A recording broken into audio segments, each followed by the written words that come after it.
जो हम लोगों का भला कर सकता है, केवल वो हमारा परमेश्वर है जो हमारा भला करता है। क्या आप लोग मेरे साथ हैं? अपने आंखों को हम लोग बंद करेंगे और कहेंगे, परमेश्वर तेरे जैसा कौन है जो मेरा भला करे। मेरा भरोसा सिर्फ तुझ पर है, मेरे जीवन का स्वामी आधार बंधु प्रभु जी, तू नहीं तो मेरा जीवन व्यर्थ हो जाएगा। सही में यदि प्रभु यीशु मसीह हमारे जीवन में नहीं है तो सही में हमारा जीवन क्या है? व्यर्थ है। अपने आंखों को बंद करें।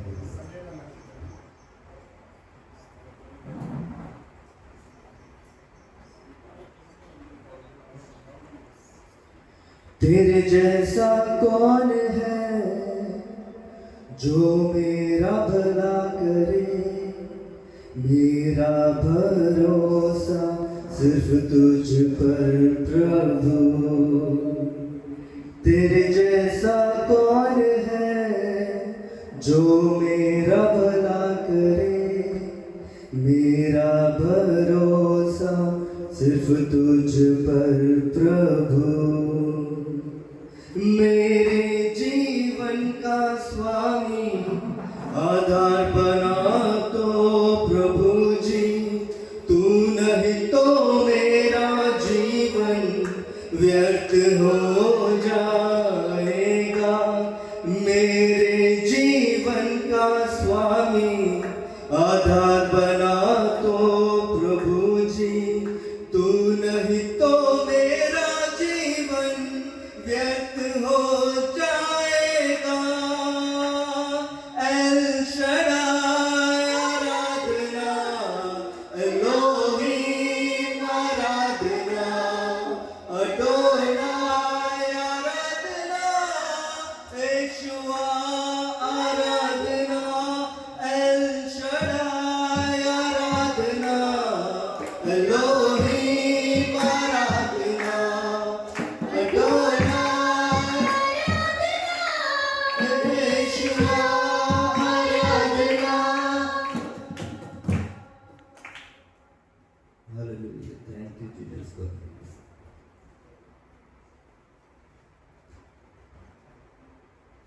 यीशु मसीह भरोसा मेरा,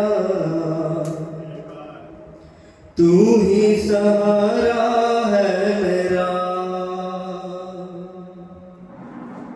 मुश्किल समय में तू ही दिलासा, साथ रहेगा तू सदा। सब लोग यीशु मसीह भरोसा मेरा, तू ही सहारा है मेरा। मुश्किल समय में तू ही दिलासा, साथ रहेगा तू सदा। फिर से एक बार,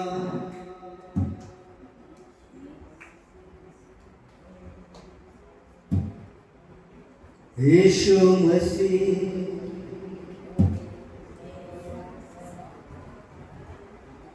भरोसा मेरा,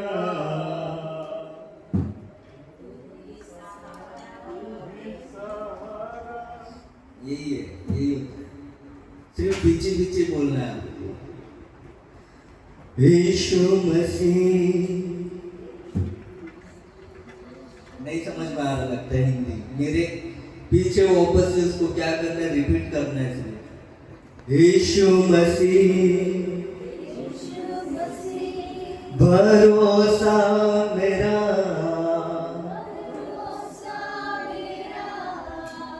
तू ही सहारा है मेरा। मुश्किल समय में तू ही दिलासा,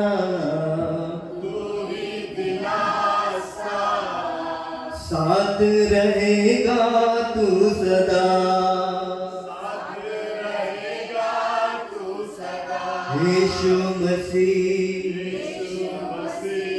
भरोसा मेरा तू ही सहारा है मेरा,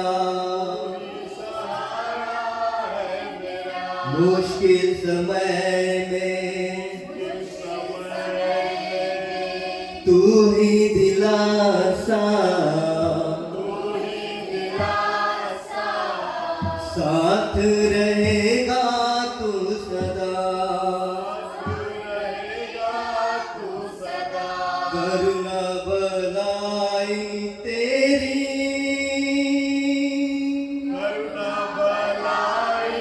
तेरी सदा रहेगी मुझ पर,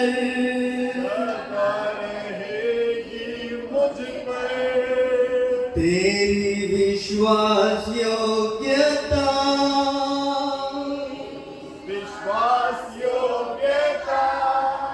देखूंगा मैं उम्र भर,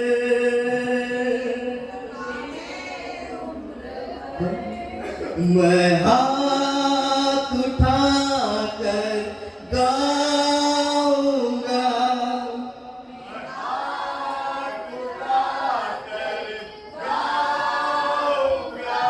यीशु तेरा नाम रहे ऊंचा,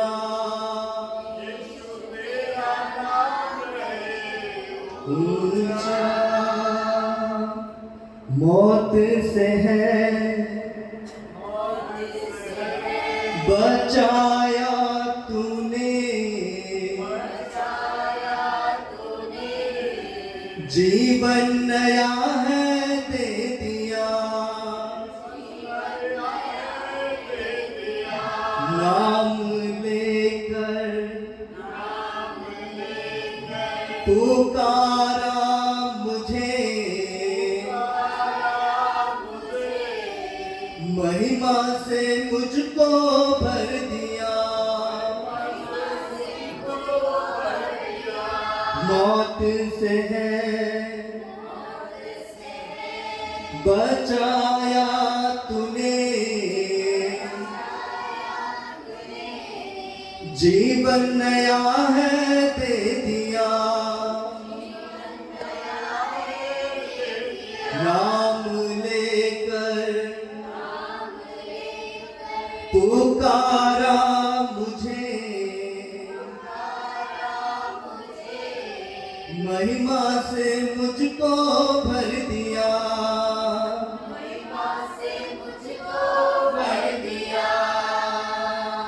करुणा भलाई तेरी, सदा रहेगी मुझ पर, तेरी विश्वास योग्यता,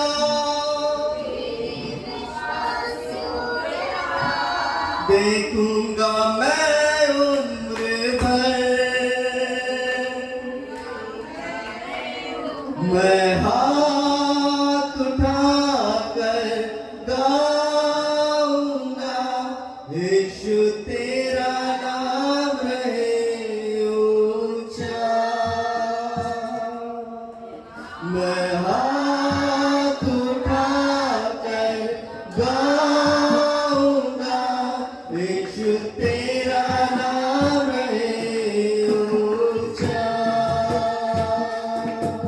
मैं हाथ उठाकर गाऊंगा, यीशु तेरा नाम रहे ऊंचा,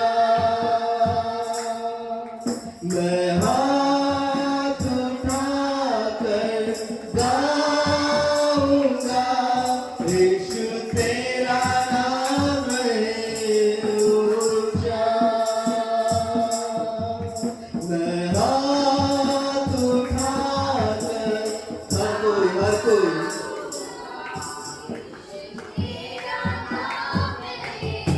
फिर से एक बार,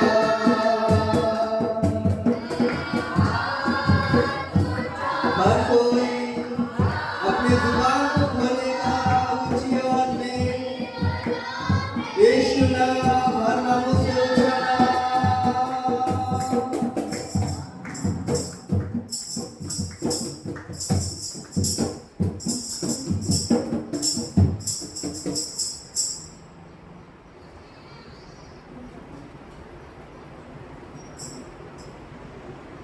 जब तक वो आत्मा में एक साथ जब तक आएंगे नहीं, इंस्ट्रूमेंट भी बजेगा अलग, आप लोग भी जाएंगे अलग, मैं भी जाएगा।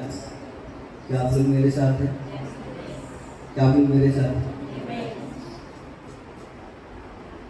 हम सभी को जैसे पता है वो एक गीत गाएंगे हम लोग ऊंची आवाज में, एक मन के साथ में अपने सारे विचारों को छोड़ दो। जब परमेश्वर के भवन में हम लोग आते हैं ना, तो हमारे दिल के अंदर किसी भी प्रकार का विचार नहीं चलना चाहिए, केवल परमेश्वर के ऊपर अपना ध्यान होना चाहिए।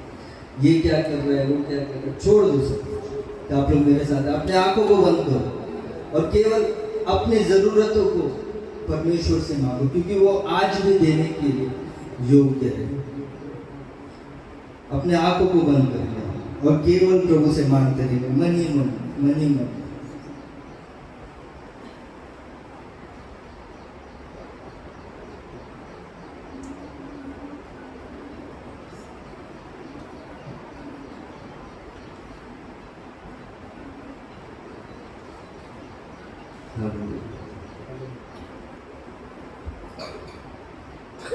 प्यारे मसीहा तू है मेरा जीवन सहारा और आसरा, मेरे लिए तो क्रूस पर मरा, कैसा धोखा ये प्यार तेरा।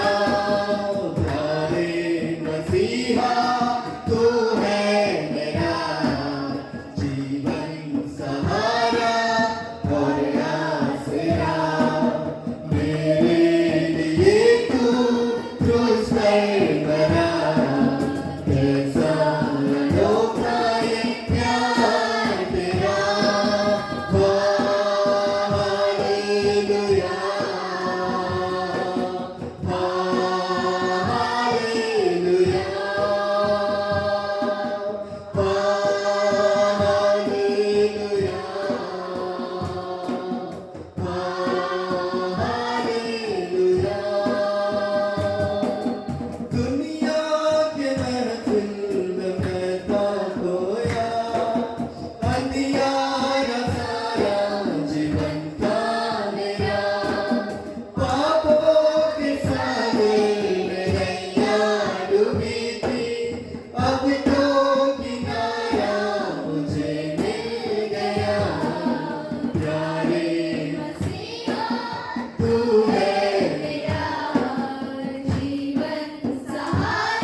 हर वक्त हमारा जुबान जो है परमेश्वर से एक ही चीज कहना चाहिए,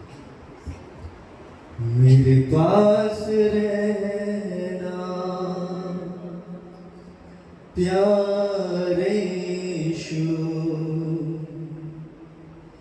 मैं तेरे बिना जीना पाऊंगा।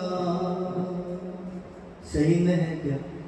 अपने आप से खुद से पूछ कर देखिए और कहिए, मेरे पास रहना प्यारे यीशु, मैं तेरे बिना जीना पाऊंगा।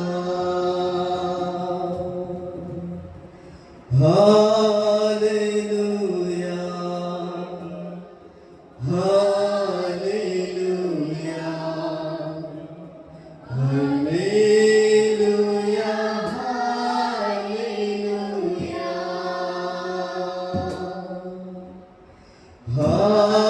Hallelujah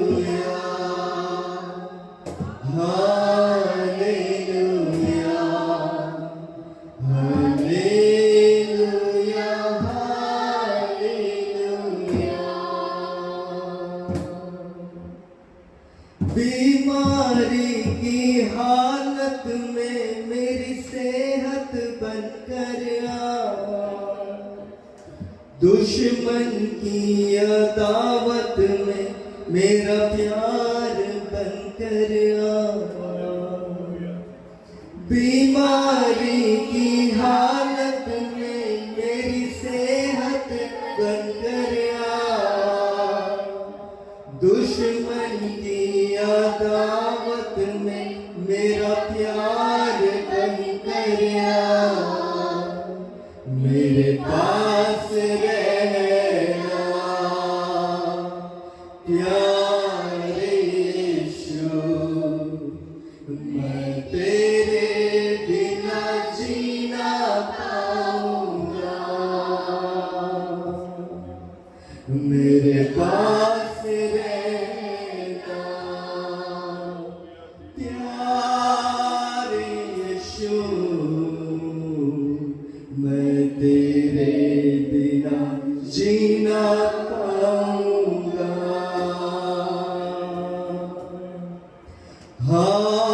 hallelujah hallelujah hallelujah hallelujah hallelujah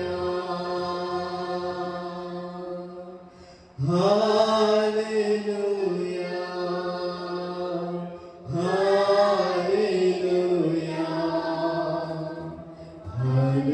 hallelujah hallelujah.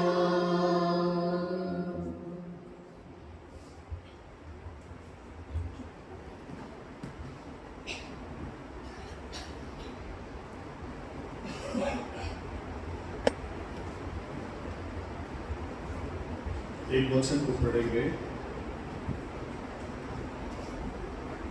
व्यवस्था विवरण 32वां अध्याय पहला वचन। ఉపాగమం 32వ అధ్యాయం 1వ వచనం. Deuteronomy 32 chapter verse 1. வானங்களே செவி கொடுங்கள், நான் பேசுவேன், பூமியே என் வாய் மொழிகளை கேட்பாயாக. ஆமென். हे आकाश, कान लगा कि मैं बोलूं, और हे पृथ्वी, मेरे मुंह की बातें सुन।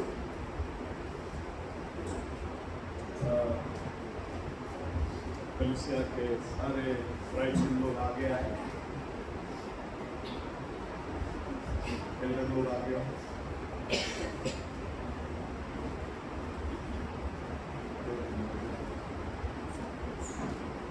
एक वचन को पढ़ेंगे।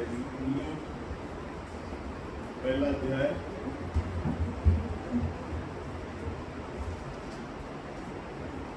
उसमें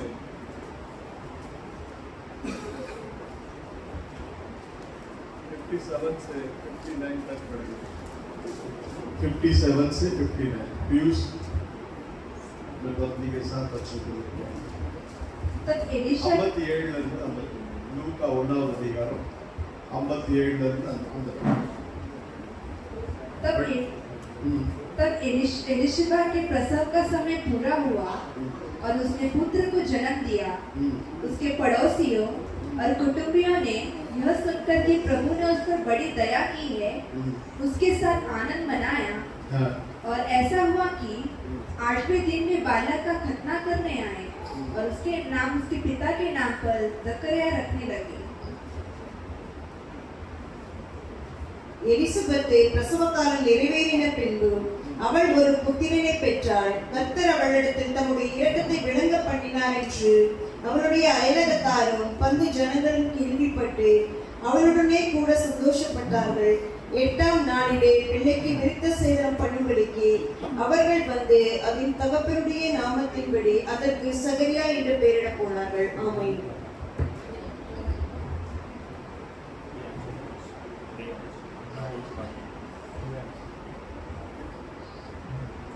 परमेश्वर के नाम की महिमा हो। परमेश्वर ने पीयूष और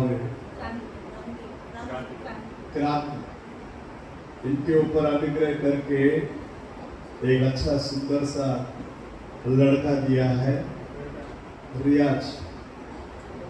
इसको हम लोग आज कलीसिया के प्राचीन लोग सब लोग मिलकर इसको परमेश्वर के सम्मुख में समर्पण करते हैं, क्योंकि परमेश्वर ने दिया है तो इस बच्चे को हम परमेश्वर के हाथों में समर्पण करेंगे, ताकि इसका आत्मा शरीर प्राण को किसी भी प्रकार का शैतानी ताकत छू न सके। और ये बच्चे को बहुतायत से प्रभु यीशु मसीह आशीष करके बढ़ाने के लिए हम लोग प्रार्थना करेंगे। कलीसिया के सब लोग प्रार्थना करेंगे। कलीसिया के सारे भाई बहन लोग, आप सब लोगों का प्रार्थना का प्रतिफल है ये बच्चा। तो आइए हम दुआ करेंगे। स्तुति प्रभु जी, धन्यवाद लॉर्ड। प्रभु यीशु मसीह के नाम से हम आपको धन्यवाद की भेंट चढ़ाते हैं प्रभु जी। खुदा आपने प्रभु जी क्रांति और पीयूष के ऊपर दया करके खुदावन आपने इस बेटा रियाज को आपने दिया है, इसके लिए हम आपको लाखों लाख धन्यवाद की भेंट चढ़ाते। प्रभु यीशु मसीह के नाम से इस बच्चे को आपसे ये लोग ने प्राप्त किया है प्रभु। इस बच्चे को फिर से हम लोग आपके हाथ में समर्पण करते हैं। यीशु मसीह के नाम से आपका सामर्थ्यवान हाथों से इस बच्चे को संभाल ले प्रभु जी। हालेलुया। यदि आपके आगमन में देरी हो तो ये बच्चा बड़ा होकर आपका सेवकाई में काम में आने का। इस बच्चे के चारों ओर आपका दिव्य देवदूतों का पहरा होने दे परमेश्वर। और विशेष करके प्रभु जी यीशु नाजरी के नाम से, यीशु नाजरी के नाम से जैसे आप ऊंचाई लंबाई चौड़ाई में बढ़े करके लूक 2 अध्याय में हम लोग देखते हैं प्रभु जी, वैसे ही आपका ज्ञान में, बुद्धि में, आपका शक्ति में, सामर्थ्य में, ऊंचाई में परमेश्वर, लंबाई चौड़ाई में ये बच्चा बढ़ने के लिए प्रभु जी सहायता करना, मदद करना। सारा आदर महिमा गौरव हम आप ही को देते हैं। आशीष कर अगुवाई को यीशु मसीह के नाम से ला, आमीन।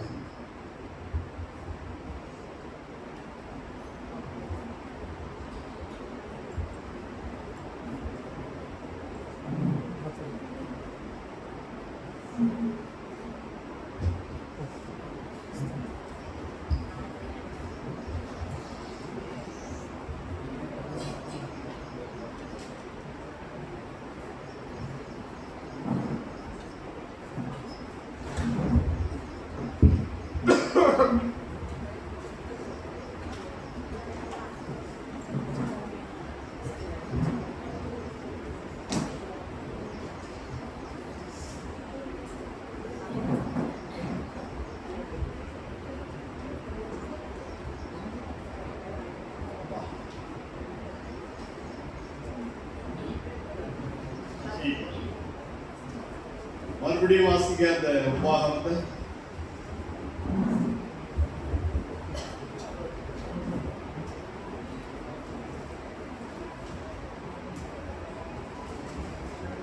வானங்களே செவி கொடுங்கள், நான் பேசுவேன். ये आकाशों क्या दो? कान लगाओ। आकाशों को देखकर प्रभु बोलता है कान लगाओ। इसका मतलब आकाश को भी कान है। इसका मतलब आकाश को भी क्या है? कान है। वानंगड़े सेविगुडंगड़ी, ये आकाशों अपने कान लगाओ। हाँ। நான் பேசுவேன், मैं बात करूंगा, பூமியே என் வாய் மொழிகளை கேட்பாயாக। ऐ धरती मेरे शब्दों को सुन। ऐ धरती मेरे शब्दों को सुन। परमेश्वर के अंदर प्रिय लोगों, परमेश्वर की आवाज को आकाश सुनता है, धरती सुनता है, सारा पृथ्वी के सारे निसर्ग सुनता है। इवन मछली भी प्रभु का बात को सुनता है। सुनता है नहीं सुनता? जब योना को उठाकर पानी में डालने का समय आया, उस समय में पानी में डालने के बाद बाइबल बोलता है परमेश्वर मछली को क्या किया? आज्ञा दिया। वो मछली जाकर किसको निगल लिया?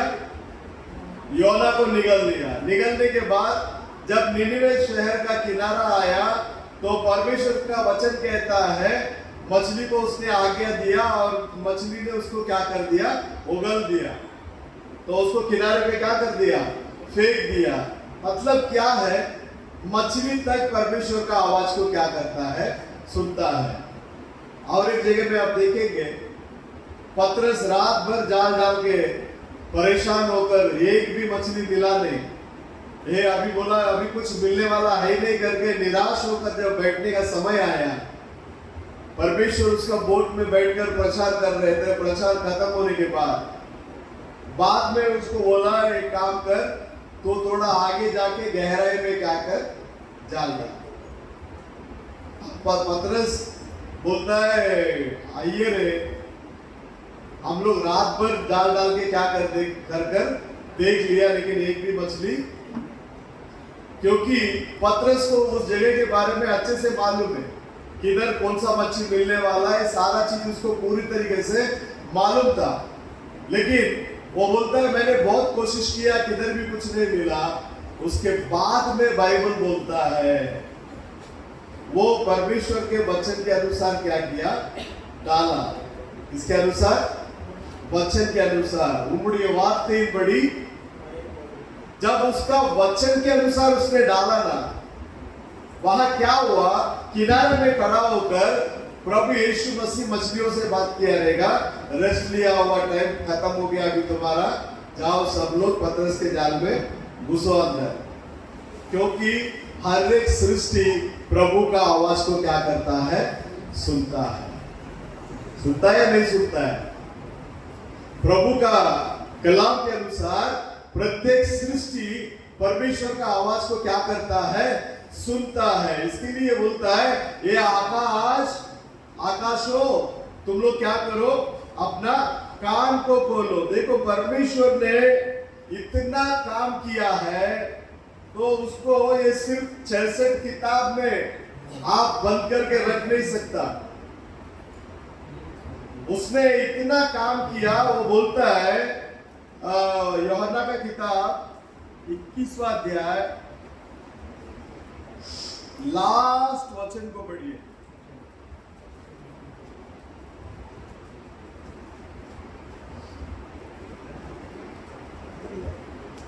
और भी बहुत से काम है जो यीशु ने किए। और भी बहुत सा काम है जो यीशु ने किया है। यदि वे एक एक करके लिखे जाते, यदि वो एक एक करके लिखे जाते, तो मैं समझता हूँ कि पुस्तकें जो लिखी जाती हाँ, वे संसार से भी ना समाती, संसार में भी ना समाती। ये पूरा दुनिया भी उसके लिए क्या है? कम है। तमिल वासिके இயேசு செய்த வேறு அநேக அற்புதங்கள் உண்டு. அவைகளை ஒவ்வொன்றாக எழுதினால் எழுதப்படும் புத்தகங்கள் உலகம் கொள்ளாதென்று எண்ணுகிறேன்.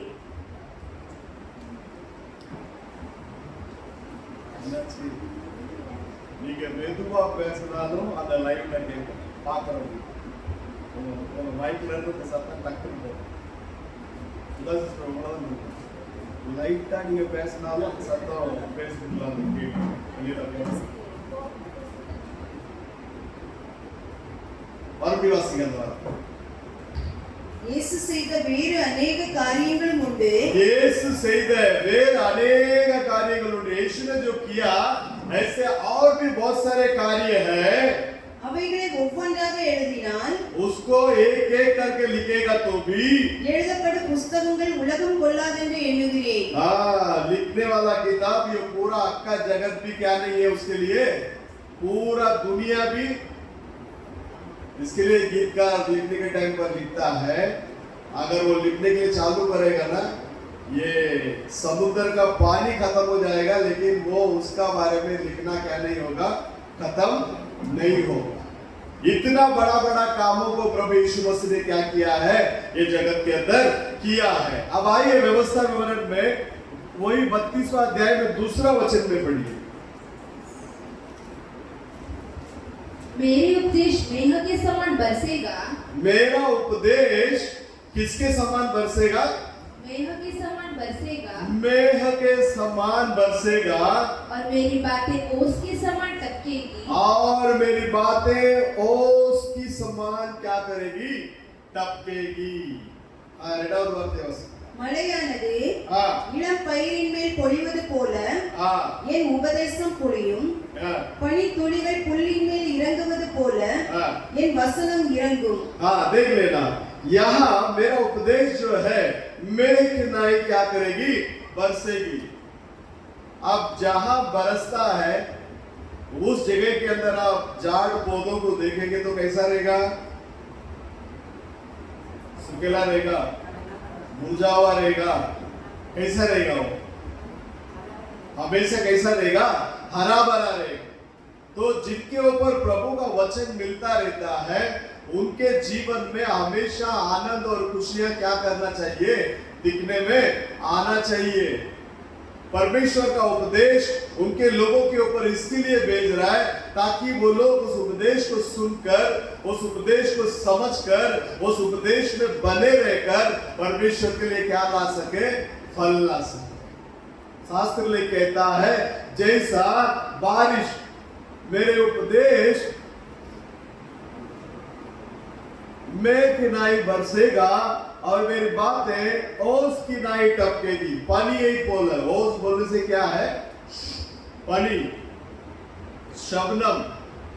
ये ओस के बारे में यदि आप देखोगे, नोह के दिनों में बारिश नहीं था, ओस गिर के ही उपज आता था. ओस के बारे में नबी वर्णन करने के टाइम पे इस तरह से वर्णन करता है, जब रात में ओस जब गिरता है, सुबह के समय में अगर आप लोग उठकर जाकर उसको देखेंगे, लाइटली वो सूरज का किरण आने के समय में आप देखेंगे तो वो पूरा ओस ना एकदम चमकेगा. एकदम ओस क्या करेगा? चमकेगा. क्यों चमकता है करके आप उस ओस के साथ में बात करोगे, वो ओस इस रीति से रिप्लाई देगा, मेरा अब समय आ गया है, मैं वापस पहला जिधर था उधर जाने का मेरा समय अभी क्या हो चुका है? आ गया है. क्योंकि अब सूरज आएगा तो वो ओस वापस क्या होगा? पिघलेगा, वाप बनेगा, फिर वापस किधर जाएगा? वो ऊपर जाएगा.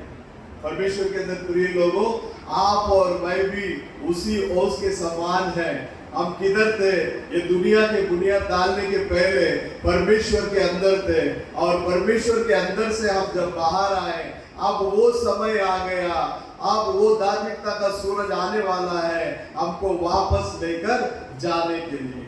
इसके लिए हम लोग हर पल, हर घड़ी, हर दिन हम प्रभु के साथ में क्या करने वाले लोग होना चाहिए? चलने वाले लोग होना चाहिए. शास्त्र ले कहता है मेरा उपदेश मेघ नाई बरसेगा और मेरी बातें ओस की नाई टपकेगी, जैसे कि हरी घास पर चीसी और पौधों पर झाड़ियां। तो परमेश्वर के अंदर प्रिय लोगों, दाऊद नबी कहने की समय पर कहता है भजन संगीत 23 के अंदर, वो मुझे हरी हरी चरादों में क्या करता है, चराता है। पढ़िए उसको। அவர் என்னை புல்லுள்ள இடங்களில் மேய்த்து அமர்ந்த தண்ணீர்கள் அண்டையில் என்னை கொண்டு போய் விடுகிறார். वह मुझे हरी हरी चराइयों में बैठाता है, वह मुझे सुखदायी जल के झरने के पास ले चलता है। बकरे को क्या चाहिए? भेड़ बकरी को क्या चाहिए? बिरयानी। हाँ? भेड़ बकरी को नबी कहने के समय पर कहता है तुम कितना भी बिरयानी खिला लो उसको उससे कोई लाभ नहीं है। कितना भी बनावटी खाना प्रोजेक्टर में बता बता के खिलाओ, कुछ मतलब का नहीं है। उसको क्या चाहिए? हरी हरी घास चाहिए। बोलो हालेलुया। वो हरी हरी घास क्या है? प्रभु का वचन है। हरी हरी घास क्या है? प्रभु का वचन है। दाऊद नबी कहता है वो मुझे हरी हरी चरागों पर क्या करता है? बैठाता है। और कौन सा जल? अमृत तन्नीर अंडाई। परमेश्वर घास को खिलाता भी है और पिलाता भी है। तो हम यदि परमेश्वर का बेड है तो हमको घास ही खाना है। वो घास क्या है? परमेश्वर का वचन है प्रियो। ये वचन को आप जितना खाओगे उतना ही आप तंदुरुस्त बनोगे। किसमें तंदुरुस्त बनोगे? आत्मिक चीजों में तंदुरुस्त बनोगे। बोलो हालेलुया। पिछले हफ्ते वो बंदा आया था बेंगलुरु से, एक ही बार मिला मेरे से, जो वन क्राई मीटिंग में मैं गया था। बेंगलुरु के अंदर कई लाख रुपया खर्चा करता हूँ लोग मीटिंग के लिए, सिर्फ इकट्ठे होकर प्रार्थना करना, बाकी कुछ नहीं। वो सभी पास्टर लोगों को पूरा इंडिया से बुलाता है। मैं पहली बार गया, वो अमेरिका से लोग आते हैं उस प्रोग्राम को चलाने के लिए। सभी 5 लोगों को पूरा इंडिया नहीं, देश विदेश से भी एशियन पास्टर लोगों का संगति करके वो लोग ये करते। सब लोग मिलके सिर्फ प्रार्थना। देश के अंदर बेदारी आना चाहिए।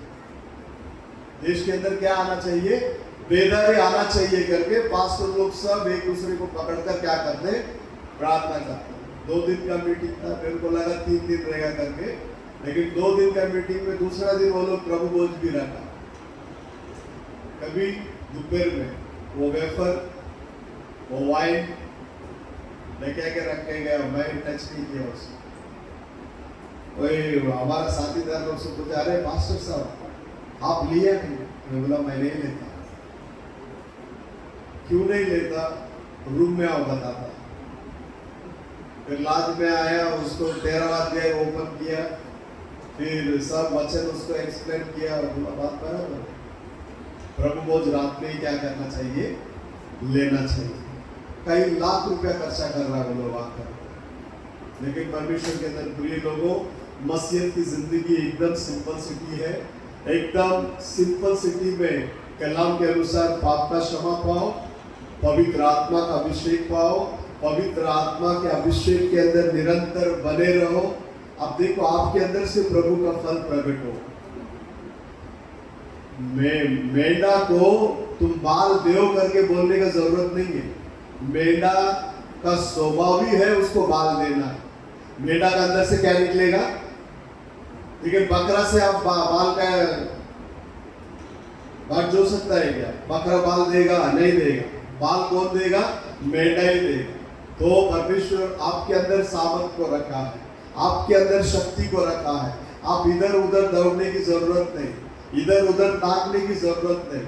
आप अपने आप को देखो, प्रभु को देखो। आप अपने आप को देखो, प्रभु को देखो। आप अपने आप को देखो, प्रभु को देखो। क्या कमी आपके अंदर है आपको खुद को मालूम पड़ेगा। मेरे अंदर क्या कमी है मुझे मालूम पड़ेगा। आपके अंदर क्या कमी है आपको मालूम पड़ेगा। पढ़िए गलाती का रस 6वां अध्याय 4 को पढ़िए।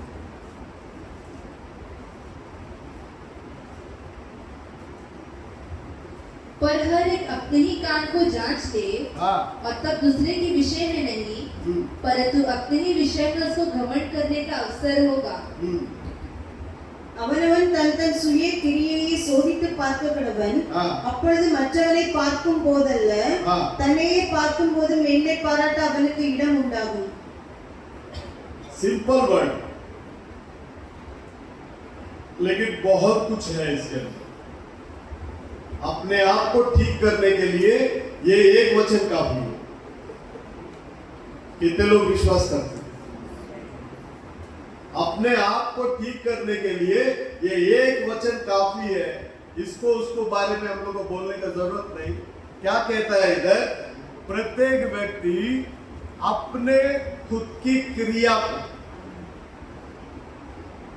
तो अब आप जरा सोचिए, आप परमेश्वर के लिए कितना समय निकालते हैं? परमेश्वर के साथ में कितना देर बैठते हैं? परमेश्वर के साथ में कितने देर बातें करते हैं?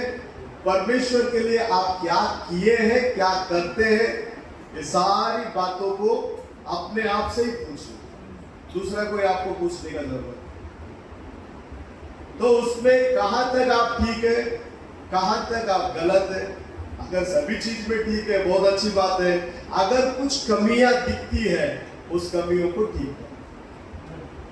बोलो हालेलुया, हालेलुया।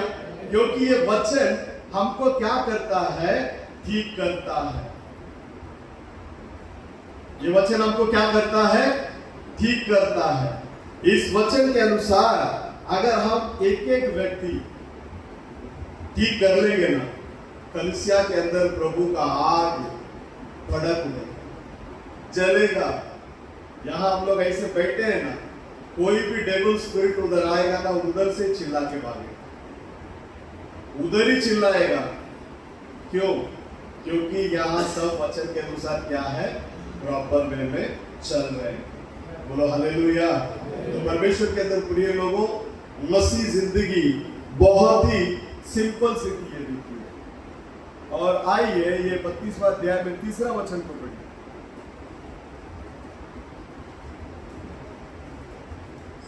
கர்த்தருடைய நாமத்தை பிரசித்தம் பண்ணுவேன். हाँ நம்முடைய தேவனுக்கு மகத்துவத்தை செலுத்துங்கள். हाँ मैं तो यहोवा नाम का प्रचार करूंगा। मैं तो यहोवा नाम का क्या करूंगा? प्रचार करूंगा। तुम अपने परमेश्वर की महिमा को मानो। तुम अपने परमेश्वर की महिमा को क्या करो? मानो। கர்த்தருடைய நாமத்தை பிரசித்தம் பண்ணுவேன், நம்முடைய தேவனுக்கு மகத்துவத்தை செலுத்துங்கள்। अपना परमेश्वर को महत्व दो करके बोलेगा तो इसका मतलब क्या है? हमारा परमेश्वर को प्रथम स्थान। अभी बहुतों के जीवन में क्या हो गया? परमेश्वर एक ऑप्शन हो गया, जरूरत के समय में ले लेने का, बाकी समय में छोड़ देने। ऐसा नहीं है। परमेश्वर को पहला प्रायोरिटी दो। हमारे जीवन में यदि हम परमेश्वर को पहला प्रायोरिटी देंगे तो आपके जीवन में भी परमेश्वर प्रथम आकर खड़े रहेंगे। लेकिन आप जैसे खाने में आचार को टच करने जैसा सिर्फ नाम के लिए प्रभु को रखे रहेंगे, जैसा यशायाह का किताब में लिखता है, 7 स्त्रियां एक पुरुष को पकड़कर सिर्फ तेरा नाम रहने दे, काम हम लोग क्या करेंगे?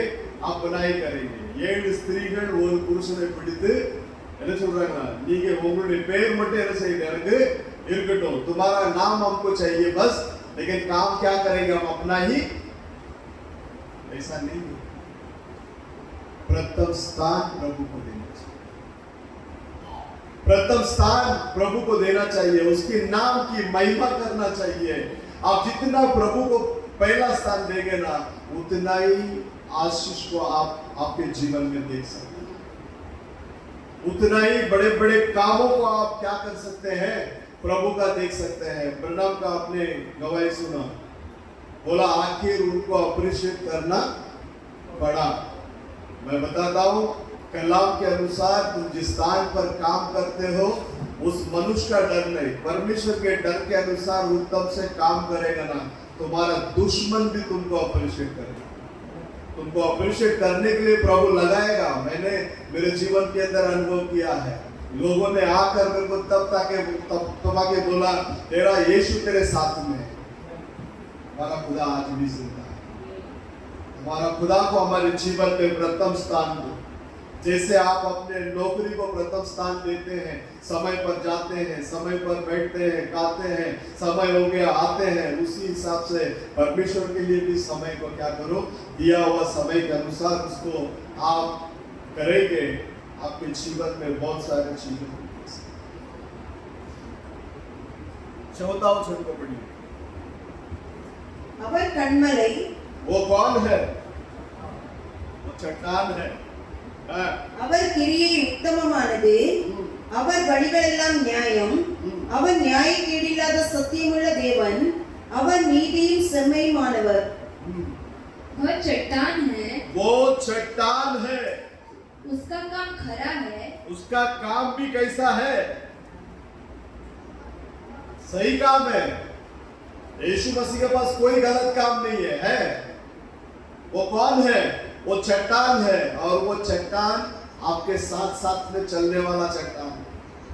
ये चट्टान के बारे में पौलुस से पूछेंगे ना। पौलुस बोलता है पहला कोरिन्थियस 10 में 5वां वचन को पढ़िए।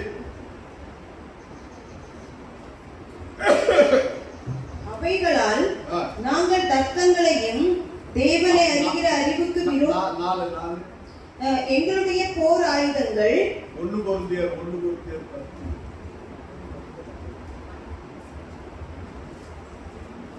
அவர்கள் இச்சித்தது போல நாமும் பொல்லாங்கானவைகளை இச்சியாதபடிக்கு இவைகள் நமக்கு திருஷ்டாந்தங்களாய் இருக்கிறது। எல்லாரும் ஒரே ஞானபானத்தை குடித்தார்கள், எப்படியெனில் அவர்களோடு கூட சென்ற ஞான கண்மலையும் தண்ணீரையும் குடித்தார்கள், அந்த கண்மலை கிறிஸ்துவே। அந்த கண்மலை யாரு? அவங்களோட கூட என்ன செஞ்சாரா? இதுக்கு படுபிட்டா। और सबने एक ही आत्मिक जल पिया, और वे उस आत्मिक चट्टान से पीते थे जो उनके साथ साथ चलती थी, और वह चट्टान मसीह था। वो चट्टान कौन है? मसीह है। अब वो चौथा वचन पढ़ो।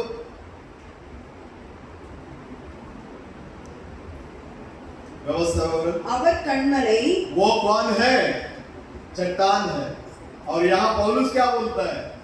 सभी लोग एक ही रोटी खाया, एक ही तरह का पानी पिया, और उनको कौन खिलाया? चट्टान। और वो चट्टान क्या किया? उनके साथ साथ चला। वो चट्टान क्या किया? उनके साथ साथ चला। और वो चट्टान कौन है? मसीह है। वो चट्टान कौन है? मसीह है। अब ये मसीह चट्टान हमारे साथ में है। हम जिधर जिधर जाते ये चट्टान हमारे साथ में है। पहला कोरिन्थियस 10:4 के अनुसार ये चट्टान हमारे किधर भी जाओ, ये चट्टान आपके साथ में। तो ये चट्टान जब आपके साथ में है, आप पूरे तन मन दिलों से उसके साथ में चलकर देख लेना, आपके जीवन में से कोई भी उस आदत को निकाल नहीं सकता। क्योंकि प्रभु यीशु मसीह ने बोला, मैं मेरे ही शांति को तुम्हें दिया है। मैं मेरे ही शांति को क्या कर रहा हूं? तुम्हें दिए जा रहा हूं। ये दुनिया देने वाला शांति नहीं है। इस शांति को तुमसे कोई क्या नहीं कर सकता, छीन नहीं सकता। कितना भी कष्ट होने दो, लेकिन तुम्हारे अंदर एक आनंद दिखने में आएगा। तुमको पता भी चलेगा मेरे पास बहुत सारा तकलीफें हैं, और वही मन बोलेगा ये तकलीफ कुछ नहीं। ये तकलीफ क्या है? कुछ नहीं है। एक रास्ते से आएगा, ये 7 रास्ते से भाग जाएगा, क्योंकि मेरा खुदा मेरे साथ है। ये मेरा खुदा किधर है? मेरे साथ है। कभी भी कुछ भी दुख तकलीफ को उठाकर उसको ही देख के मत बैठो। गीत गाया ना, ये मत कहो खुदा से मेरे मुश्किलें बड़ी है, मुश्किलों से कह दो मेरा खुदा बड़ा है।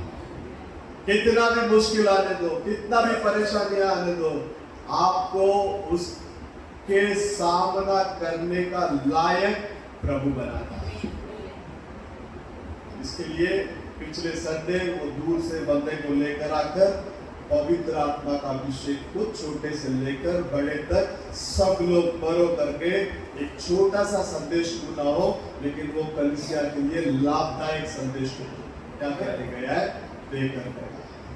वो संदेश हर एक के मन में बैठना, हर एक के अंदर वो पवित्र आत्मा का अभिषेक जब आएगा तो हर प्रकार का मुसीबतों का सामना करने का सामर्थ, धैर्य, हिम्मत, क्योंकि शास्त्र ने कहता है पवित्र आत्मा आएगा धैर्य को पाएगा, पवित्र आत्मा आएगा बल को पाएगा, पवित्र आत्मा आएगा शक्ति को पाएगा, हर प्रकार का मुश्किलों का सामना करने का एक योद्धा बना देगा। तो चट्टान, और इस चट्टान पर जो भी आकर तो अपना टकराता है ना, वो झुकना शुरू हो जाता है। इतना कल्ली मोदिरो निर्णय सुतून रहे, आपके विरोध में कोई खड़ा नहीं रह सकता। अगर आपके विरोध में कोई उठता है तो परमेश्वर के मर्जी के बिना कोई उठेगा भी नहीं, ये भी याद रखें।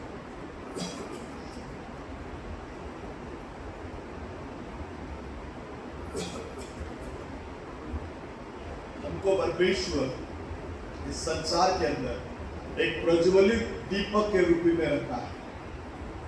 आपका रोशनी लोगों को दिखने में आना चाहिए। आप इस समय का संदेश का बच्चे हो, आप इस समय का जो परमेश्वर का वचन के बच्चे लोग, आपका उजाला को देखकर लोग प्रभु के पास आना चाहिए। कुछ साल पहले एक परिवार मंदिर जा जाकर परेशान होकर, अभी किधर भी कुछ हमारे लिए छुटकारा है ही नहीं, क्या ऐसा बैठा हुआ परिवार के पास परमेश्वर ने हम लोगों को लेकर गए।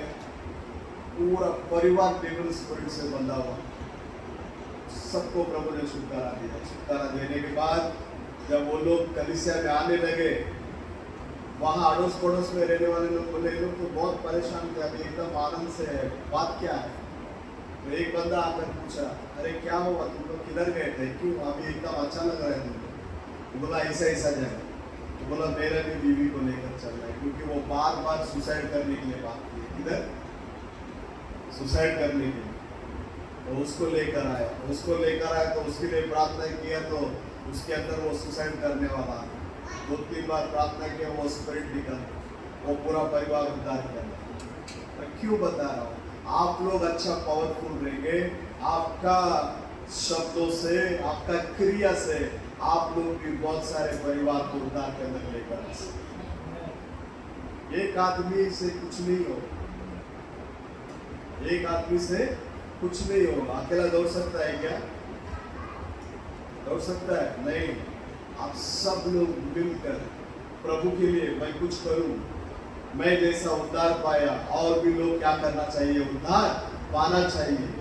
तो इस रीति से आप लोग भी निर्णय लेकर प्रभु के सम्मुख पर बैठेंगे ना, बहुत बड़ा बेदारी को कभी यीशु मसीह क्या कर सकते हैं, ला सकते हैं।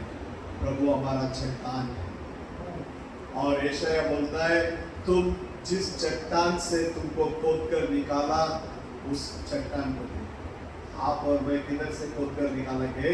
वो चट्टान के अंदर से। तो उसी चट्टान के अंदर हमको वापस क्या करना है, जाना है। देखो यशायाह में को लगता है 51 अध्याय में वो वचन है, 51 में है। हाँ 51 में பின்பற்றி கர்த்தரை தேடுகிற நீங்கள் எனக்கு செவி கொடுங்கள். நீங்கள் வெட்டி எடுக்கப்பட்ட கண்மலையும் நீங்கள் தோண்டி எடுக்கப்பட்ட துறவின் குழியையும் நோக்கி பாருங்கள். हे धर्म पर चलने वालों, हे यहोवा को ढूंढने वालों, कान लगाकर मेरी सुनो। जिस चट्टान में से तुम खोदे गए, जिस चट्टान में से तुम खोदे गए, और जिस खदान में से तुम निकाले गए, जिस खदान में से तुम निकाले गए, उस पर ध्यान करो। उस पर क्या करो? ध्यान करो, है ना? कलवरी सलीब पर यीशु मसीह को बाला से क्या किया? बाला से छीदा ना, नहीं छीदा? तो बाला से छीदा तो वहां से क्या निकला? पहला क्या निकला? लहू निकला, पानी नहीं, लहू निकला। 19वां अध्याय में जॉन 19